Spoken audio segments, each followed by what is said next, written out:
Good evening and thanks for joining us. I'm Paula AKANA. Laura Yamada has the week off.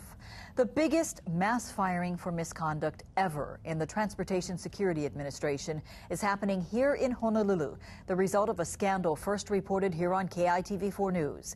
Now here's what we know at this hour. The official investigation into the actions of TSA agents at Honolulu International Airport began in January. In March, KITV4's KEOKI KERR broke the story that thousands of bags had gone unscreened and the agents involved were suspended.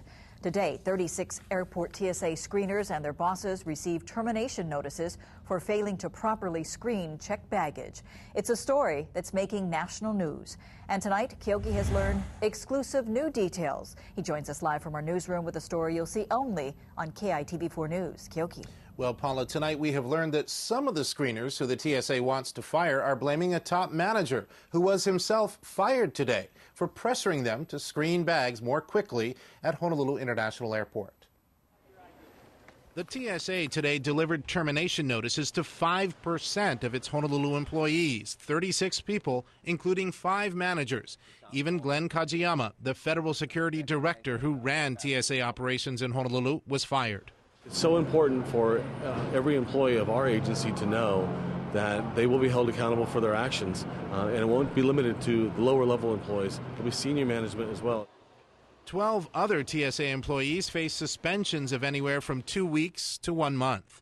Sources tell KITV4 News for several months at the end of last year, screeners in Lobby 4 of Honolulu International Airport allowed thousands of checked bags to go onto planes without being examined for explosives. They were only doing what they were told to do. They're working on their orders.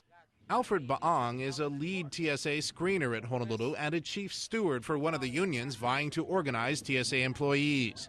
He says screeners targeted for firing have told him they were responding to a memo telling them to screen bags more quickly.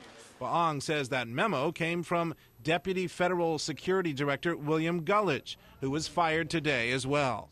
To do more is to quicken the pace, to get these bags out because the airlines are grumbling and everybody else is grumbling because of the backlog.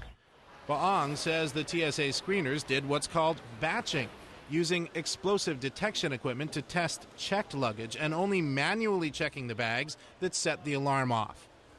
They were conducting screening, but without authorization. If they had the authorization, then it would be okay.